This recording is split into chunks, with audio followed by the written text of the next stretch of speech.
Konni MLA ആയ Shri KU Janeesh കുമാറാണ് എനിക്കൊപ്പം ഇന്ന് ലീഡേഴ്സ് മോർണിംഗിലൂടെ. നമുക്ക് അദ്ദേഹത്തെ സ്നേഹത്തോടു കൂടി സ്വാഗതം ചെയ്യാം. ഗുഡ് മോർണിംഗ് ശ്രീ ജനീഷ് കുമാർ, സ്വാഗതം ഹലോ മലയാളത്തിലേക്ക്. Good morning Sethulakshmi. Good morning. സുഖമായിട്ടിരിക്കുന്നോ? സുഖമായിട്ടിരിക്കുന്നു. ഓക്കെ. ഇപ്പം നമുക്ക് ഈ ആറന്മുള വിമാനത്താവളവുമായി ബന്ധപ്പെട്ടുള്ള കാര്യത്തിൽ നിന്നും തുടങ്ങുകയാണ് ഞാൻ. അതായത് പാരിസ്ഥിതിക ആഘാതമൊക്കെ ഉണ്ടാകും എന്ന് കരുതി നിർത്തിവച്ചിരുന്നൊരു സ്ഥലമായിരുന്നു. അവിടെ ഇപ്പം സ്ഥലം ഉടമ ഡൽഹിയിൽ നിന്നും ആളിനെയൊക്കെ ഇറക്കി വീണ്ടും ഒരു ഡ്രോൺ സർവേ ഒക്കെ തുടങ്ങി. അതിൽ അദ്ദേഹം പറഞ്ഞത് എനിക്ക് സ്ഥലം MLA-യുടെയും MP-യുടെയും ഈ സർക്കാരിൻ്റെയൊക്കെ പൂർണ്ണ പിന്തുണ ഈ വിഷയത്തിൽ ഉണ്ടെന്നാണ്. പക്ഷെ അതിനെ ഇന്നലെ അദ്ദേഹം തിരുത്തി പറയുകയും ചെയ്തു. ആ കാര്യത്തിൽ നിന്നൊന്ന് പിന്നോട്ട് പോകുന്നത് നമ്മൾ കണ്ടു. ശ്രീ ജനീഷ് കുമാർ, ഇപ്പം ഞാൻ ഈ തുടക്കത്തിൽ പറഞ്ഞ പോലെ തന്നെ ഒരു പാരിസ്ഥിതിക പ്രശ്നം ഉണ്ടെന്നൊക്കെ കരുതി നിർത്തിവെച്ചൊരു പദ്ധതി ഒരു പുതിയൊരു സർക്കാർ വന്നതിന് ശേഷം വീണ്ടും അതിന് ജീവൻ വയ്ക്കുന്നു, അതിന് ചിറക് മുളയ്ക്കുന്നു എന്നൊക്കെ പറയുമ്പോൾ അതിനെ അത്ര കണ്ട് നിഷ്കളങ്കമായി കാണാൻ കഴിയുമോ?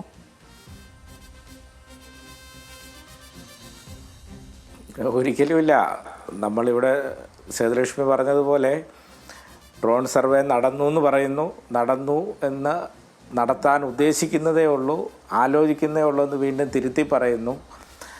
എന്തായാലും ഇതിൻ്റെ പേരിൽ വീണ്ടും ഒരു പുകമറ സൃഷ്ടിക്കാനാണ് പരിശ്രമിക്കുന്നത്. അത് ശബരിമല വിമാനത്താവളം എന്ന സ്വപ്നത്തെ തകർക്കുന്നതിന് വേണ്ടിയിട്ടുള്ള ഒരു പരിശ്രമമാണോ ഇപ്പം നടക്കുന്നത് എന്നൊരു സംശയം എനിക്കുണ്ട്. കാരണം ഇത് മുമ്പും ഇതേപോലെ തന്നെ ആറന്മുള വിമാനത്താവളത്തിന് വേണ്ടി ഭൂമി അവിടെ കണ്ടെത്തുകയും ഒക്കെ ചെയ്തിരുന്നു. അതിനുശേഷം കേന്ദ്ര ഹരിത ട്രിബ്യൂണൽ ഈ സ്ഥലം അനുമതി നിഷേധിച്ചതാണ്. അങ്ങനെ അനുമതി നിഷേധിച്ചിരിക്കുമ്പോഴും മുമ്പ് UDF സർക്കാർ പുതിയൊരു സ്ഥലം കണ്ടെത്തുന്നതിനോ അതിൻ്റെ മാർഗങ്ങളോ ഒന്നും തിരഞ്ഞു പോയിരുന്നില്ല. അവർ ആ ഫയൽ അവിടെ നിർത്തി പിന്നീടും ഇങ്ങനെ ആശങ്കകൾ ഉണ്ടാക്കാൻ വേണ്ടിയാണ് പരിശ്രമിച്ചു കൊണ്ടിരുന്നത്. എന്നാൽ നമുക്കെല്ലാവർക്കും അറിയാവുന്നതുപോലെ പിണറായി വിജയൻ ഗവൺമെൻറ് അധികാരത്തിൽ വരുന്ന സമയത്ത് ശബരിമലയിൽ വിമാനത്താവളം വേണം, അതോടൊപ്പം തന്നെ ട്രെയിൻ സൗകര്യം വേണം, അതോടൊപ്പം തന്നെ ദേശീയ നിലവാരത്തിലുള്ള റോഡ് വേണം. ഇത് മൂന്നും കണക്കാക്കിയിട്ട് ഓരോന്നിനും ആവശ്യമായിട്ടുള്ള കാര്യങ്ങൾ ചെയ്തു. ആദ്യം തന്നെ വിമാനത്താവളത്തിൻ്റെ കാര്യം പറഞ്ഞാൽ ആദ്യം തന്നെ ഒരു സ്പെഷ്യൽ ടീമിനെ നിയോഗിച്ചു. IAS ഓഫീസർമാരുടെ എല്ലാം നേതൃത്വത്തിൽ ഒരു സമിതിയെ നിയോഗിച്ചിട്ട് ആ സമിതിയോട് പറഞ്ഞത് ശബരിമലയ്ക്ക് ഗുണകരമാകുന്ന നിലയിൽ ഒരു വിമാനത്താവളം നിർമ്മിക്കാൻ ആവശ്യമായിട്ടുള്ള സ്ഥലം നിങ്ങൾ നിർദ്ദേശിക്കണം എന്ന് പറഞ്ഞു. ആ സമിതി പഠനം നടത്തിയതിന് ശേഷം ശബരിമല, അതോടൊപ്പം തന്നെ പത്തനംതിട്ട, കോട്ടയം, ഇടുക്കി, തമിഴ്നാട്ടിലെ കമ്പം, തേനി ഈ ജില്ലകൾക്ക് കൂടി ഗുണകരമാകുന്ന നിലയിൽ അവർ ഒന്നാമത്തെ സ്ഥലമായി എരുമേലി പ്രപ്പോസ് ചെയ്തു. അവർ രണ്ടാമത് വേറൊരു സ്ഥലം പ്രപ്പോസ് ചെയ്തു. അത് കോന്നി മണ്ഡലത്തിലെ കല്ലേലി എന്ന് പറയുന്ന പാട്ട കാലാവധി കഴിഞ്ഞ ഹാരിസൻ്റെ കൈവശമിരിക്കുന്ന ഭൂമി രണ്ടാമത് അവർ പ്രപ്പോസ് ചെയ്തു. മൂന്നാമത്തെ പ്രപ്പോസലായിട്ട് അവർ വെച്ചത് കുമ്പഴയിലുള്ള ഹാരിസൺ ഉടമസ്ഥയിലുള്ള പാട്ടക്കാലാവധി കഴിഞ്ഞ ഭൂമി. ഈ 3 ഭൂമികളാണ് അവർ പ്രപ്പോസൽ ചെയ്തത്. ആ പ്രപ്പോസൽ ചെയ്ത ഭൂമിയിൽ ഏറ്റവും അടുത്തതും മറ്റ് കാര്യങ്ങളുമെല്ലാം പരിശോധിച്ചുകൊണ്ട് ഈ ജില്ലകൾക്കെല്ലാം ഗുണകരമാകുന്ന നിലയിൽ എരുമേലി സ്ഥലം ഗവൺമെൻറ് ശുപാർശ ചെയ്തു. അതിന് കേന്ദ്ര ഗവൺമെൻറ് സൈറ്റ് ക്ലിയറൻസ് നൽകിയതിന് ശേഷം അവിടെ സോഷ്യൽ ഇമ്പാക്റ്റ് സ്റ്റഡി നടത്താൻ വേണ്ടി ഗവൺമെൻറ് അതിനും ഒരു ഉയർന്ന തലത്തിലുള്ള ഉദ്യോഗസ്ഥരെല്ലാം ചേർന്ന സമിതിയെ നിശ്ചയിച്ചു. അവരും പഠനം നടത്തിയതിന് ശേഷം ആ സാമൂഹ്യ പ്രത്യാഘാതങ്ങൾ കുറവുള്ള സ്ഥലമാണ് ഇത് എന്ന് അവരും റിപ്പോർട്ട് ചെയ്തു. അതിൻ്റെ ഭാഗമായിട്ട് ആ സ്ഥലം ഏറ്റെടുക്കാൻ സംസ്ഥാന സർക്കാർ വിജ്ഞാപനമിറക്കി. അങ്ങനെ വിജ്ഞാപനമിറക്കുന്ന ഘട്ടത്തിൽ ഇതിൻ്റെ ഓരോ ഘട്ടത്തിലും ആ ഭൂമി സംബന്ധമായ ചില തർക്കങ്ങൾ കോടതി മുമ്പാകെ വരികയും അവസാനം കോടതി ഇതിൻ്റെ ഉടമസ്ഥാവകാശ തർക്കമാണ് ആദ്യം വരുന്നത്. ആ ഉടമസ്ഥാവകാശ തർക്കത്തിൻ്റെ സമയത്ത് ഗവൺമെൻറ് പറഞ്ഞു കോടതി പറയുന്നതനുസരിച്ച് അതിൻ്റെ ഉടമസ്ഥാവകാശം നിശ്ചയിക്കാം, അപ്പോൾ അതിനാവശ്യമായ പണം ഞങ്ങൾ കെട്ടിവെക്കാം. ഇതെല്ലാം പറഞ്ഞതിന് ശേഷം അത് പ്രപ്പോസലുമായി മുമ്പോട്ട് പോയി, കോടതി അനുമതി നൽകി മുമ്പോട്ട് പോയി. അപ്പോൾ അങ്ങനെയാണ് സ്ഥലമേറ്റെടുക്കൽ വിജ്ഞാപനം ഇറക്കിയപ്പോൾ ആ സ്ഥലമേറ്റെടുക്കൽ വിജ്ഞാപനവും ബഹുമാനപ്പെട്ട കോടതി റദ്ദ് ചെയ്തു. അതിന് കോടതി സൂചിപ്പിച്ച ഒറ്റ കാര്യമേ ഉള്ളൂ, നിങ്ങൾ ഉദ്ദേശിച്ചതിലും കൂടുതൽ 2500 എന്ന് പറയുമ്പോൾ അതിൽ കൂടുതൽ 325 ഏക്കർ ഭൂമി കൂടി നിങ്ങൾ ഏറ്റെടുക്കാനാണ് വിജ്ഞാപനം. ഇപ്പോൾ അതിൻ്റെ ആവശ്യമില്ല, അതിനാൽ അത് റദ്ദ് ചെയ്യുന്നു. ആ ഭൂമി ഏറ്റെടുക്കൽ നടപടി ഞങ്ങൾ റദ്ദ് ചെയ്യുന്നു എന്ന് കോടതി സിംഗിൾ ബെഞ്ചാണ് പറഞ്ഞത്. അപ്പോൾ പക്ഷേ അത് ഗവൺമെൻറ്റിൻ്റെ വാദം കേട്ടിരുന്നില്ല എന്നാണ്, വിശദമായി കേട്ടിട്ടില്ല എന്നാണ് ഞാൻ മനസ്സിലാക്കുന്നത്. കാരണം ഭാവി വികസനങ്ങൾ കൂടി കണ്ടാണ് മണിമല വില്ലേജിലെ, എരുമേലി വില്ലേജിലെയും മണിമല വില്ലേജിലെ 325 ഏക്കർ ഭൂമി കൂടി ഏറ്റെടുക്കാൻ വേണ്ടിയിട്ടുള്ള വിജ്ഞാപനം ഇറക്കിയത്. അതുകൊണ്ട് തന്നെ സംസ്ഥാന ഗവൺമെൻറ് ഡിവിഷൻ ബെഞ്ചിൽ ഇത് സംബന്ധിച്ച് അപ്പീൽ കൊടുത്തു. ഇതാണ് അതിൻ്റെ ഒരു സ്ഥിതി. അതിനിടയിലാണ് ഇപ്പോൾ അവിടെ വേണമെന്ന് ഞാൻ വാശി പിടിക്കുന്നില്ല. ഇപ്പോൾ അതിൻ്റെ സ്ഥിതി അതാണ്. അതല്ലെങ്കിൽ അതിൻ്റെ പ്രപ്പോസൽ രണ്ടാമതുള്ള സ്ഥലം അത് കോന്നി മണ്ഡലത്തിലെ കല്ലേലിയാണ് പ്രപ്പോസ് ചെയ്തിരിക്കുന്നത്. മൂന്നാമതുള്ള സ്ഥലം അത് കുമ്പഴയാണ് പ്രപ്പോസ് ചെയ്തിരിക്കുന്നത്. അതല്ലെങ്കിൽ മറ്റ് സ്ഥലങ്ങൾ, ഉചിതമായ സ്ഥലം. ഇനി ഇത് സംബന്ധിച്ച് സ്ഥലം സംബന്ധിച്ച് തർക്കങ്ങളോ മറ്റ് കാര്യങ്ങളോ കോടതി തർക്കങ്ങളോ അനന്തമായി നീണ്ടുപോവുകയാണെങ്കിൽ അതിനെല്ലാം പരിഹാരം കണ്ടെത്താം. ശ്രീ ജനീഷ് കുമാർ, ഇപ്പം ഈ കൊടുമൺ എസ്റ്റേറ്റ് കൂടി പരിഗണനയിലൊക്കെ നിൽക്കുന്നില്ല. ഇപ്പം ശരിക്കും പറയുകയാണെങ്കിൽ ശബരിമല തീർത്ഥാടകർക്കും അതേപോലെ സെൻട്രൽ ട്രാവൻകൂർ ഭാഗത്തു നിന്നുള്ള പ്രവാസികൾക്കൊക്കെ പ്രയോജനപ്പെടുത്തുന്ന രീതിയിൽ പത്തനംതിട്ടയിൽ ഒരു വിമാനത്താവളം സ്ഥാപിക്കണമെന്നത് വലിയൊരു ആവശ്യമാണ്. ഇപ്പം ചെറുവള്ളി എസ്റ്റേറ്റ് ഏറ്റെടുക്കലുമായി ബന്ധപ്പെട്ട് നിയമ തടസ്സങ്ങൾ നിലനിൽക്കുന്ന ഒരു സാഹചര്യത്തിൽ ഈ അടൂർ കൊടുമൺ എസ്റ്റേറ്റ് മികച്ചൊരു ബദലായി ചൂണ്ടിക്കാണിക്കപ്പെടുന്നുണ്ടല്ലോ. അവിടെയാണെങ്കിൽ ഈ പ്രത്യേകിച്ച് വലിയ പാരിസ്ഥിതിക പ്രശ്നങ്ങളൊന്നും ഇല്ലെന്നറിയുന്നു. വലിയ രീതിയിൽ കുന്നിടിക്കലോ വയലുകളോ അല്ലെങ്കിൽ നീർത്തടങ്ങളോ നികത്തലോ അതൊന്നും ആവശ്യമില്ലെന്ന് പറയുന്നുണ്ട്. അപ്പോൾ അതുമായി ബന്ധപ്പെട്ടുള്ള ചർച്ചകളുണ്ടോ? അല്ല, അത് അങ്ങനെയും അവിടുത്തെ ആളുകളുടെ ഭാഗത്ത് നിന്ന് അങ്ങനെയും ഒരു നിർദ്ദേശം ഉയർന്നു വരുന്നുണ്ട്. അതും പരിഗണിച്ചോ, ഇതെല്ലാം പരിഗണിച്ചോ. ഇവിടെ പ്രശ്നമില്ലെന്നേ. ഇവിടെ ഈ പറയുന്ന കല്ലേലിയിലെ ഭൂമി 2500 ഏക്കറോളം ഭൂമി, ഹെക്ടറോളം ഭൂമി നമ്മുടെ പാട്ടക്കാലാവധി കഴിഞ്ഞ ഗവൺമെൻറ് ഉടമസ്ഥയിലാവാൻ ഉള്ള ഭൂമിയാണ്. കല്ലേലിലെ ഭൂമിയും അതുതന്നെ, കൊടുമണ്ണെ ഭൂമിയും അതുതന്നെ. ഇനിയും ശബരിമല അവർ നോക്കിയത്, പഠന സമിതി നോക്കിയത് കേവലം പത്തനംതിട്ട ജില്ല എന്ന് മാത്രമല്ല. നമുക്കറിയാം ഒരു വിമാനത്താവളം എല്ലാ ജില്ലയിലും ഇപ്പോൾ വിമാനത്താവളം നിർമ്മിക്കാൻ കഴിയില്ല. പക്ഷേ അവർ നോക്കിയത് ശബരിമല, അതോടൊപ്പം തന്നെ പത്തനംതിട്ട, കോട്ടയം, ഇടുക്കി, കമ്പം, തേനി ഈ 5 ജില്ലകൾ വരുന്ന നിലയിലാവാം അവരങ്ങനെ ശുപാർശ ചെയ്തിട്ടുള്ളത്. അപ്പോൾ അതായിക്കോട്ടെ, ഏത് വേണമെങ്കിലും ഏറ്റെടുത്തു. ഈ കേന്ദ്ര ഹരിത ട്രിബ്യൂണൽ ഉപേക്ഷിച്ച, അനുമതി നിഷേധിച്ച ആറന്മുള എന്ന നിലയിൽ വീണ്ടും ഈ വാദങ്ങൾ ഉയർത്തിക്കൊണ്ട് വന്ന് 2 അഭിപ്രായങ്ങൾ സൃഷ്ടിച്ച് ഈ സ്വപ്നം, പത്തനംതിട്ട ജില്ലക്കാരുടെയും ശബരിമല തീർത്ഥാടകരുടെയും ഈ സ്വപ്നം തകർക്കുവാൻ വേണ്ടിയാണ്. LDF ഗവൺമെൻറ് നമുക്കറിയാം വിമാനത്താവളം മാത്രമല്ല, ട്രെയിൻ, ശബരി ട്രെയിൻ ഉണ്ടാവണം. ശബരി ട്രെയിൻ ഉണ്ടാകുന്നതിന് വേണ്ടി അങ്കമാലിയിൽ നിന്നും എരുമേലിയും, എരുമേലിക്ക് ശേഷം പത്തനംതിട്ടയും റാന്നിയും കോന്നിയും തിരുവനന്തപുരം കണക്ട് ചെയ്യുന്ന നിലയിൽ അതിന് അനുമതി നൽകുകയും ക്യാബിനറ്റ് കിഫ്ബിയിൽ നിന്ന് അതിൻ്റെ വിഹിതം വേണമെന്ന് കേന്ദ്ര ഗവൺമെൻറ് പറഞ്ഞപ്പോൾ കിഫ്ബിയിൽ നിന്ന് അതടയ്ക്കാൻ ആവശ്യമായ തീരുമാനമെടുത്തു. നമുക്കറിയാം ഇന്ത്യയുടെ വിവിധ ഭാഗങ്ങളിൽ നിന്ന് ശബരിമലയിലേക്ക് ലക്ഷക്കണക്കിന് തീർത്ഥാടകരെത്തുമ്പോൾ ദേശീയ നിലവാരത്തിലുള്ള റോഡില്ല.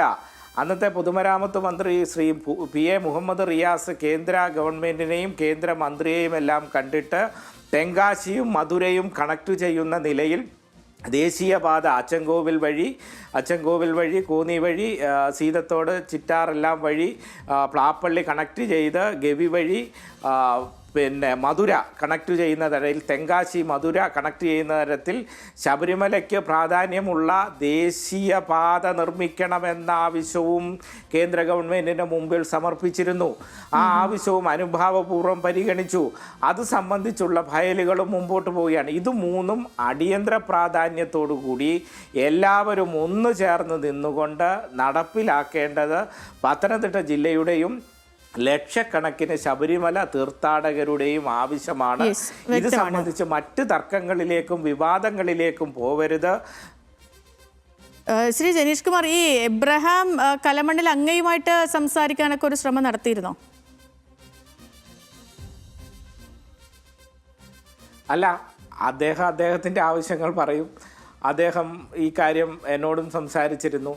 അപ്പം നമുക്ക് വേണ്ടത് ഇപ്പോൾ ശബരിമല വിമാനത്താവളമാണല്ലോ ജനങ്ങൾക്ക് വേണ്ട.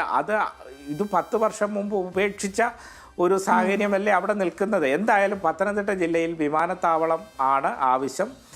അത് നടപ്പിലാക്കണം. അതിനെ ഇപ്പോൾ മുമ്പിൽ നിൽക്കുന്നത് ഈ ഘട്ടങ്ങളെല്ലാം പൂർത്തീകരിച്ച സ്ഥലമാണ്. അതല്ലെങ്കിൽ അടിയന്തര പ്രാധാന്യത്തോടു കൂടി ഈ തർക്കമുണ്ടെങ്കിൽ നിങ്ങളൊരു സ്ഥലം തീരുമാനിച്ചു, ആര് വേണമെങ്കിലും തീരുമാനിച്ചു. പക്ഷേ ഇതെല്ലാം തീരുമാനിക്കുമ്പോൾ ഏത് സ്ഥലം ആര് ശുപാർശ ചെയ്താലും ഹരിത ട്രിബ്യൂണലിൻ്റെ അനുമതി വേണം, വ്യോമയാന മന്ത്രാലയത്തിൻ്റെ അനുമതി വേണം, കേന്ദ്ര ഗവൺമെന്റ് നിലപാട് വ്യക്തമാണ് ശ്രീ കെ യു ജനീഷ് കുമാർ. ഇപ്പം ഇത് കേരളത്തിന്റെ മൊത്തം ഒരു ആവശ്യമാണ്. പക്ഷേ പറഞ്ഞ പോലെ തന്നെ പാരിസ്ഥിതിക അനുമതികളും പാരിസ്ഥിതിക പ്രശ്നങ്ങളും പഠനങ്ങളും നടത്തി വേണം അതുമായിട്ട് മുന്നോട്ട് പോകേണ്ടത്. അത് തന്നെയാണ് എല്ലാവരുടെയും ആവശ്യം. ശ്രീ ജനീഷ് കുമാർ, സമയപരിമിതി കൊണ്ട് ഞാൻ മറ്റ് വിഷയങ്ങളിൽ കൂടെ ഒന്ന് പോവാണ്. ഇപ്പം ഈ ശബരിമല വിഷയവും വീണ്ടും സജീവമായിട്ട് ചർച്ചയാകുന്നുണ്ട്. അത് പ്രത്യേകിച്ചും തന്ത്രിസ്ഥാനവുമായി ബന്ധപ്പെട്ടുള്ള വിവാദങ്ങൾ നിലനിൽക്കുന്നു. ശബരിമല സ്വർണ്ണക്കൊള്ള കേസിൽ പ്രതിയായ തന്ത്രി കണ്ഠരര് രാജീവരര് അദ്ദേഹത്തിന്റെ അനാരോഗ്യമൊക്കെ ചൂണ്ടിക്കാണിച്ച് തന്റെ പിൻഗാമിയായി മകൻ ബ്രഹ്മദത്തനെ തന്ത്രിസ്ഥാനത്തേക്ക് നിയമിക്കണമെന്ന് തിരുവിതാംകൂർ ദേവസ്വം ബോർഡിന് കത്ത് നൽകിയതോടെ വിവാദം വീണ്ടും ഉടലെടുക്കുകയായിരുന്നു. സമൂഹത്തിന്റെ പല ഭാഗങ്ങളിൽ ഇതുമായി ബന്ധപ്പെട്ട് പല വേർഷൻസിൽ ചർച്ചകൾ നടക്കുന്നുണ്ട്. ഇതിൽ ശബരിമല സ്ഥിതി ചെയ്യുന്ന ഇടത്തെ ജനപ്രതിനിധി എന്ന നിലയിൽ കൂടി അങ്ങക്ക് ഈ വിവാദത്തിൽ എന്താണ് തോന്നുന്നത്? സ്വർണ്ണക്കൊള്ള കേസിൽ അതും 2 കേസുകളിൽ പ്രതിയായ കണ്ഠരര് രാജീവർ പറയുന്ന രീതിക്ക് മുന്നോട്ട് പോകണോ അതോ ആ നിർദ്ദേശത്തെ അവഗണിക്കണം? അല്ല, തന്ത്രിയെ നിശ്ചയിക്കുന്നതിലൊന്നും അഭിപ്രായം പറയാൻ ഞാൻ ആളല്ല. അതെല്ലാം നമുക്കറിയാം. നിലനിൽക്കുന്നത് പരമ്പരാഗത അവകാശം അനുസരിച്ചുകൊണ്ട് തന്നെ മുമ്പോട്ട് പോകുന്ന രീതിയാണ് നിലനിൽക്കുന്നത്. അപ്പോൾ അത് ആചാരവും വിശ്വാസവും ഒക്കെയായി നിയമവും ഒക്കെയായി ബന്ധപ്പെട്ട് നിലനിൽക്കുന്നതാണ്. 70-ലെ മാവേലിക്കര കോടതി ഉത്തരവ് ഉൾപ്പെടെയുള്ള നിയമപ്രശ്നങ്ങളുണ്ട്, ആചാരത്തിൻ്റെ പ്രശ്നങ്ങളുണ്ട്, വിശ്വാസത്തിൻ്റെ പ്രശ്നങ്ങളുണ്ട്. അതെന്തായാലും ദേവസ്വം ബോർഡ് മാത്രം തീരുമാനിച്ചാൽ മതിയാവില്ലെന്നാണ് ഞാൻ മനസ്സിലാക്കുന്നത്. ഹൈക്കോടതിയുടെ ശബരിമല ബെഞ്ച് തീരുമാനിക്കണം. അവരെല്ലാം കൂടി തീരുമാനിച്ച് ആ കാര്യത്തിൽ ഉചിതമായ ഒരു തീരുമാനം എടുക്കട്ടെ എന്നതാണ് വ്യക്തിപരമായ എൻ്റെ അഭിപ്രായം. ഓക്കെ, ഇനിയിപ്പം നമ്മൾ ഈ സമീപ ദിവസങ്ങളിൽ ന്യൂസ് മലയാളം പ്രേക്ഷകരിലേക്ക് എത്തിച്ചൊരു വാർത്തയായിരുന്നു മൂഴിയാർ സർക്കാർ UP സ്കൂളിലെ 25 SC/ST വിദ്യാർത്ഥികൾക്ക് ഗ്രാന്റ് മുടങ്ങിയ സംഭവം. അത് അങ്ങയുടെ ശ്രദ്ധയിൽപ്പെടുകയും താങ്കൾ ഇതിൽ ഇടപെടുകയും ഒക്കെ ചെയ്തതാണ്. അതിൽ മറ്റ് നടപടിക്രമങ്ങൾക്ക് തുടക്കമായിട്ടുണ്ടോ ശ്രീ ജനീഷ് കുമാർ? തീർച്ചയായും ന്യൂസ് മലയാളത്തെ ഞാൻ അഭിനന്ദിക്കുന്നു. കാരണം എൻ്റെ പോലും ശ്രദ്ധയിലില്ലാതിരുന്ന ഒരു ഇഷ്യൂ ആയിരുന്നു ആ ഇഷ്യൂ. 11ഓളം കുട്ടികൾക്ക് ഗ്രാൻഡ് ലഭിക്കാൻ കഴിയാത്ത സാഹചര്യം. അവർക്ക് ആധാറില്ല, ബാങ്കിൽ അക്കൗണ്ട് എടുക്കാൻ വേണ്ടി കഴിയുന്നില്ല. അതിൻ്റെ ഭാഗമായിട്ട് റിപ്പോർട്ട് വരികയും അത് ശ്രദ്ധയിൽപ്പെട്ട ഉടൻ തന്നെ ബന്ധപ്പെട്ട വകുപ്പ് ഉദ്യോഗസ്ഥരുടെ യോഗം വിളിച്ചു ചേർക്കുകയും ലീഡ് ബാങ്ക് മാനേജർ ഉൾപ്പെടെയുള്ള ആളുകൾ പങ്കെടുത്ത ആ യോഗത്തിൽ SBI താൽക്കാലികമായിട്ട് നമ്മുടെ അക്കൗണ്ട് ആരംഭിക്കാനുള്ള നടപടികൾ സ്വീകരിച്ചു. അതിൻ്റെ ഭാഗമായി അപേക്ഷ കൊടുക്കുന്നു. RDO ബർത്ത് സർട്ടിഫിക്കറ്റ് കൊടുക്കുന്നതിനുള്ള നടപടികൾ തുടങ്ങിക്കഴിഞ്ഞിട്ടുണ്ട്. അത് വളരെ വേഗം തന്നെ ആ നടപടികൾ പൂർത്തീകരിക്കും, സമയബന്ധിതമായി പൂർത്തീകരിക്കും. അതിൻ്റെ ഭാഗമായി ബർത്ത് സർട്ടിഫിക്കറ്റ് കൊടുക്കുകയും ആധാർ കൊടുക്കുകയും ചെയ്യും. സമയബന്ധിതമായി ഈ രേഖകളെല്ലാം കൊടുത്ത് ഈ വർഷം തന്നെ ആ കുട്ടികൾക്ക് ഗ്രാൻറ്റ് ലഭിക്കുന്നതിനാവശ്യമായിട്ടുള്ള വലിയ ഇടപെടലാണ് നടന്നുകൊണ്ടിരിക്കുന്നത്. ഓക്കെ, ഒരു കാര്യം കൂടി ചോദിച്ചാൽ അങ്ങേ ഇപ്പം ഫ്രീ ആക്കാം. ഒന്ന്, ഇപ്പം DYFIയുടെ പൊതിച്ചോറ് വിതരണവുമായി ബന്ധപ്പെട്ടുള്ള കാര്യം, അതിലിപ്പോൾ അമ്പലപ്പുഴ MLA G സുധാകരൻ അധിക്ഷേപിച്ചതും തിരുത്തിയതും ഒക്കെ വിവാദമായിരുന്നു. ഒരു 6 മാസം മുൻപ് വരെ ഇടതുമുന്നണിയുടെ ഭാഗമായി നിന്ന ഒരാൾ DYFIയുടെ പൊതിച്ചോറ് വിതരണത്തെയൊക്കെ വാനോളം പുകഴ്ത്തി നിന്ന ഒരാളാണ് ഇപ്പോൾ ഈ തരത്തിൽ വിമർശനം ഉന്നയിക്കുകയും പാർട്ടി ക്ലാസുകളിൽ മറ്റുള്ളവർ പോകണമെന്നും ഒക്കെ പറയുകയൊക്കെ ചെയ്യുന്നത്. അപ്പം ഈ ഒരു വിവാദത്തിൽ അങ്ങേക്ക് എന്താ പറയാനുള്ളത്? അല്ല, സേതുലക്ഷ്മി പറഞ്ഞതുപോലെ മുമ്പ് ഇതിനെല്ലാം പുകഴ്ത്തി പറഞ്ഞ ആൾ നല്ല ബുദ്ധിയിൽ തന്നെയാണത് എല്ലാം പറഞ്ഞിട്ടുള്ളത്. ഇപ്പോൾ പല പ്രതികരണങ്ങൾ, ഈ പ്രതികരണമല്ല, പല പ്രതികരണങ്ങളും അദ്ദേഹത്തിൻ്റെ കാണുമ്പോൾ എനിക്ക് തോന്നുന്നത് അദ്ദേഹത്തിൻ്റെ സുബുദ്ധി നഷ്ടപ്പെട്ടോ എന്നാണ്. കാരണം ആ നിലയിലുള്ള വർത്തമാനങ്ങളാണ് അദ്ദേഹം. എന്തായാലും ഒരു കിളി പോയ അവസ്ഥയാണ് അദ്ദേഹത്തിന് ആകെ കൂടി ഇപ്പോൾ ഉള്ളതെന്നാണ് എനിക്ക് തോന്നുന്നത്. ഇപ്പം തന്നെ പറഞ്ഞതെന്താ, പൊതിച്ചോറ് DYFIയോടുള്ള ദേഷ്യത്തിൽ, പുതിയ ദേഷ്യത്തിൽ പറഞ്ഞതാണെന്ന് പറയാം. സത്യത്തിൽ അദ്ദേഹം മലപ്പുറം ജില്ലയെയും മുസ്ലിം ലീഗിനെയും ആക്ഷേപിച്ചില്ലേ? എന്താ പറഞ്ഞത്? കുഞ്ഞാലിക്കുട്ടി ജയിച്ചതുപോലാണോ അമ്പലപ്പുഴ ഞാൻ ജയിക്കുന്നത്? കുഞ്ഞാലിക്കുട്ടി ജയിച്ചത് അവിടെ ഒരാൾ പറഞ്ഞാൽ പോയി മാസമായി അങ്ങ് വോട്ട് ചെയ്യും. ഇവിടെ അങ്ങനല്ല. ഇവിടെ എല്ലാവർക്കും അവരുടേതായ അഭിപ്രായമുണ്ട്, അവരുടെ ചിന്തയുണ്ട്. അതിൻ്റെ അടിസ്ഥാനത്തിൽ ഇവിടെയുള്ളവർ വോട്ട് ചെയ്യും. അങ്ങനെയാണോ എന്ന് കുഞ്ഞാലിക്കുട്ടി സാഹിബും മുസ്ലിം ലീഗും പറയണം. അപ്പോൾ അദ്ദേഹത്തിൻ്റെ വല്ലാത്ത പ്രതികരണങ്ങൾ, അദ്ദേഹം എന്താ അഹങ്കാരം, ധാർഷ്ട്യം ഒക്കെയായി ഒരു തെരഞ്ഞെടുപ്പ് വിജയം അദ്ദേഹത്തെ എന്താ വല്ലാത്ത നിലയിലേക്ക് ഒരു അഹങ്കാരിയാക്കി അദ്ദേഹത്തെ മാറ്റിയിട്ടില്ലേ? മാധ്യമപ്രവർത്തകരോടൊക്കെ ഇങ്ങനെ സംസാരിക്കുന്ന ഒരു ലീഡർ ഉണ്ടായിട്ടുണ്ടോ? ഇങ്ങനെ സംസാരിക്കുന്ന എത്ര പുച്ഛത്തോടെ എത്ര പരിഹാസത്തോടെയാണ് പറയുന്നത്. ഒരു മാധ്യമപ്രവർത്തകൻ്റെ പേരെടുത്ത് പറഞ്ഞ് എടാ നീ ഷാജഹാൻ, നീ പണ്ട് വർഗീയവാദിയായിരുന്നില്ലേ എന്ന് പറയുക പറഞ്ഞാൽ അതൊക്കെ എത്രമാത്രം അപമാനമാണ്. രാഷ്ട്രീയത്തിന് തന്നെ അപമാനമാണ്. അദ്ദേഹത്തിൻ്റെ ഇത്തരം നിലപാടുകൾ, ദാഷ്ട്യം നിറഞ്ഞ നിലപാടുകൾ, അതെല്ലാം ജനം തിരിച്ചറിയുമെന്ന കാര്യത്തിൽ ഞങ്ങൾക്ക് വലിയ വിശ്വാസമുണ്ട്. കാരണം ഒരു തവണ ചക്ക വീണ് മുയൽ ചത്തു എന്ന് പറഞ്ഞ് എല്ലാ തവണയും ചക്ക വീണ് മുയലൊന്നും ചാവില്ല. CPIM-നെ സംബന്ധിച്ചിടത്തോളം CPIM ഇത്തരം ഒരുപാട് സുധാകരന്മാരെ കണ്ട പ്രസ്ഥാനമാണ്. അപ്പോൾ ഞങ്ങൾക്ക് ഇത് കാര്യത്തിലൊന്നും ഭയമില്ല. അദ്ദേഹത്തെ ജനങ്ങൾ ഈ കാര്യങ്ങൾ ബോധ്യപ്പെടും. ജനങ്ങൾ തന്നെ അദ്ദേഹത്തെ തിരുത്താൻ ആവശ്യമായ നടപടികൾ നടത്തിക്കൊണ്ടിരിക്കുന്ന സമീപകാല ചിത്രങ്ങളുമാണ് നമ്മൾ കണ്ടുകൊണ്ടിരുന്നത്. ഇപ്പം നമ്മളെല്ലാം പൊതുപരിപാടിയിൽ ധാരാളമായി പോകും. നമുക്കെല്ലാം രാഷ്ട്രീയമുണ്ട്. എനിക്ക് നല്ല രാഷ്ട്രീയമുണ്ട്. ഞാൻ എല്ലാ ദിവസവും പൊതുപരിപാടി പോകും. അവിടെ എൻ്റെ രാഷ്ട്രീയം പറയുകയാണോ? എനിക്കാരെങ്കിലും വിരോധമുണ്ടെങ്കിൽ അത് പറയുകയാണോ? അതാണോ മര്യാദ? അതൊന്നുമല്ലല്ലോ മര്യാദ. അപ്പോൾ അദ്ദേഹത്തെ നിങ്ങൾ അവഗണിക്കുക എന്നുള്ളതാണ് എനിക്ക് സൂചിപ്പിക്കാനുള്ളത്. കാരണം അദ്ദേഹത്തിന് എല്ലാ ദിവസവും ഈ മീഡിയയുടെ മുമ്പിൽ വന്ന് എന്തെങ്കിലുമൊക്കെ പുലഭ്യങ്ങൾ പറഞ്ഞ് ആളുകളോട് മോശമായി സംസാരിച്ച് അതിൻ്റെ ഭാഗമായി വാർത്തയിൽ ഇടം പിടിക്കുക എന്നുള്ളതാണ് അദ്ദേഹം ഇപ്പോൾ ശ്രമിച്ചുകൊണ്ടിരിക്കുന്നത്. അപ്പോൾ അതിൽ കൂടുതൽ ആ കാര്യങ്ങളിൽ പ്രതികരിക്കാൻ ഞാൻ ഉദ്ദേശിക്കുന്നില്ല.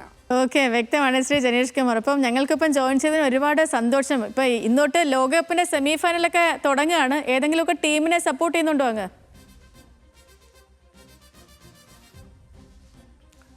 അല്ല, ടീമുണ്ട്, ഇഷ്ട ടീമുണ്ടായിരുന്നു.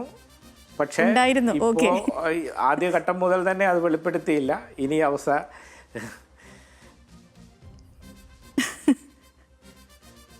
ഇപ്പൊ വെളിപ്പെടുത്തുന്നുണ്ടോ? ബ്രസീൽ ഫാൻ ആയിരുന്നോ? അല്ല, ഇപ്പോഴോ അത് ഏതായാലും ഇനിയും വെളിപ്പെടുത്തുന്ന ഉദ്ദേശിക്കുന്നില്ല. Okay okay. അപ്പോൾ ശ്രീ ജനീഷ് കുമാർ, ഒരുപാട് സന്തോഷം ഞങ്ങൾക്കിപ്പം ജോയിൻ ചെയ്തത്. ഔട്ടായിപ്പോയി. Okay okay. അങ്ങക്ക് നല്ലൊരു ദിവസം കൂടി ആശംസിക്കുന്നു. Okay, thank you. ഓക്കെ.